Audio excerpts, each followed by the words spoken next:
On vous a dit que si vous arrivez à Fada Ngourma, vous verrez le baobab où Diaba Lompo est monté là-dessus. C'est pour ça que nous, en tant qu'hommes avertis, nous rectifions, nous écrivons pour dire que Diaba Lompo n'est pas venu à Fada.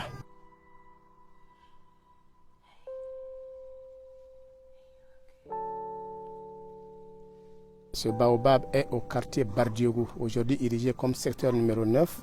C'est un baobab légendaire qui reflète un peu le règne, le nom de la personne qui a incarné cette ville de Fada, qui a fondé la ville de Fada vers les années 1700, qui est le 14e roi, le roi Yendabli. L'histoire nous dit que cette région, bien avant que le Gourmandché arrive ici, que les Nigériens ont supposé que tout ce côté est du Niger est leur territoire.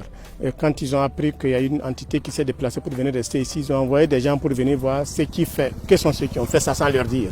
Ils avaient peut-être les raisons que nous on ignorait. Et c'est comme ça qu'ils arrivent à l'improviste très tôt un matin. Environ une vingtaine de gens sur des chameaux avec des sabres à une certaine allure. Et ça coïncide que le roi était sorti avec son griot pour faire un tour, pour voir un peu la nature. Et ils se sont aperçus que des gens venaient vers eux à une certaine allure. C'est pour ça que le griot demande au roi: Majesté, est-ce que vous pensez que de la façon dont ceux-ci-là viennent vers nous, c'est pour nous dire bonjour? Alors comme ils avaient déjà vendu quelque chose, il dit non. Il dit bon, je pense que si on est intelligent, on trouve une solution. Moi, je vais me cacher, alerter aux gens avec mon tambour de sel qu'on appelle le longa, qu'il y a quelque chose qui ne va pas. C'est ça qui a motivé le 14e roi d'user de tout un ensemble de pouvoirs que ceux d'antan détenaient, mais qui ne manifestaient pas, qui attendaient seulement l'occasion. Il va galoper avec son cheval pendant quelques dizaines de mètres. Et l'histoire nous dit que quand il galopait avec le cheval, que les sabots gravaient d'abord sur la roche, parce que toute cette partie jusqu'à perte de vue, il n'y avait pas cette terre. C'était une roche rouge avec des arbres épineux, un sol très pauvre qui ne permettait pas à l'être humain de rester et puis se développer. Mais comme les données géomantiques ont dit que c'est ici qu'on pouvait rester, donc il fallait impérativement rester jusqu'à ce qu'il atteigne le pied de l'arbre et il va échelonner de façon mystique pour aller rester à l'abri en haut. Comme quand vous suivez les films, le brave, quand il y a un danger, il faut qu'il recule pour prendre des positions. Et quand le griot a sonné son tocsin, les autres, ils arrivent, ils font le tour de l'arbre, on le voit en haut, mais ils ne peuvent pas le joindre en haut. Donc, quand les autres ont commencé à sortir, ils ont replié pour fuir. Ils ont demandé au roi de redescendre.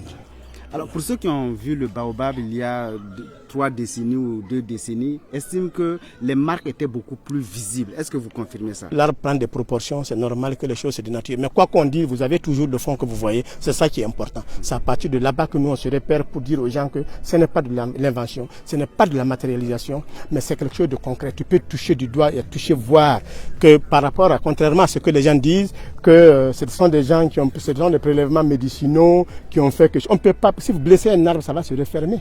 Ça ne peut pas rester 300 ans, 350 ans où ça est là-bas. Mais l'arbre était déjà là depuis combien de centaines d'années avant que le Gourmandché, avant que nos ancêtres n'arrivent? Question pertinente. Donc c'est pour dire que pourquoi dans cette région, dans cette zone, il y avait beaucoup de dizaines de baobabs et que jusqu'à aujourd'hui c'est le seul qui reste. La question est pertinente. On vous a dit que si vous arrivez à Fada Ngourma, vous verrez le baobab où Diaba Lompo est monté là-dessus. C'est pour ça que nous, en tant qu'hommes avertis, nous rectifions, nous écrivons pour dire que Diaba Lompo n'est pas venu à Fada. Diaba Lompo ne peut pas créer le royaume Gourmandché étant adulte vers 1204 à Koudjobongo dans une des subdivisions vers le Togo entre Pama et Chose, et puis être encore ici au milieu des années 1700 sous le règne du 14e roi Yendabli. Ce n'est pas possible. On dit que quand il est monté sur le baobab et qu'il a disparu, nous on a dit non, n'amalgamez pas. Celui qui est monté sur un baobab et qui a disparu, c'est le 12e roi, le roi Tantiali.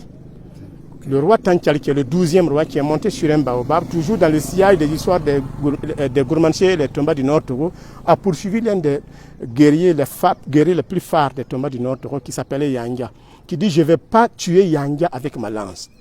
Je vais lui attraper de mes mains pour couper son sexe, mettre dans sa bouche. C'est comme ça que les Gourmandché tuaient les traîtres, les renégats. Et donc lui aussi étant renommé de son clan, ils ont couru pendant des heures. Ils arrivent dans un village qu'on appelait Mombiga. Mombiga qui est sur territoire togolais, qui a même disparu aujourd'hui. Il y avait un grand baobab comme ça au milieu. Le fugitif, la puissant qu'il est, il vient, il monte sur l'arbre avec son cheval. Et notre ancêtre lui a suivi en haut. Les deux ont disparu là-bas. C'est pour ça que Tantiali n'a pas de tombe. Le 12e roi, Tantiali n'a pas de tombe. Donc c'est pour dire que ça n'a rien à voir. Mais les gens n'ont pas travaillé à faire la part des choses en transcrivant tout ça, donc en enseignant, en donnant des choses. C'est pour ça que nous rectifions pour que les jeunes générations qui vont venir ne continuent plus avec des choses qui ne sont pas fiables. Personnellement, j'ai envoyé pendant 2 décennies assez d'éléments jusqu'à ce que ça puisse faire l'objet de conseil de ministres pour qu'on siège avec les versions que la RTB avait fait en écoutant les témoignages de part et d'autre. Donc c'est ça qui a permis de reconnaître que c'est un lieu sacré et que c'est un monument qui reflète tel ou tel événement suite à des raisons comme je venais de le citer, et en classant maintenant cet arbre comme site patrimoine national en 2017. Durant le temps que j'ai pris la responsabilité jusqu'à ce que le ministère me confie l'endroit, le site comme chose, mais c'est moi seul qui peux vous montrer par an combien de dizaines de milliers de gens viennent ici.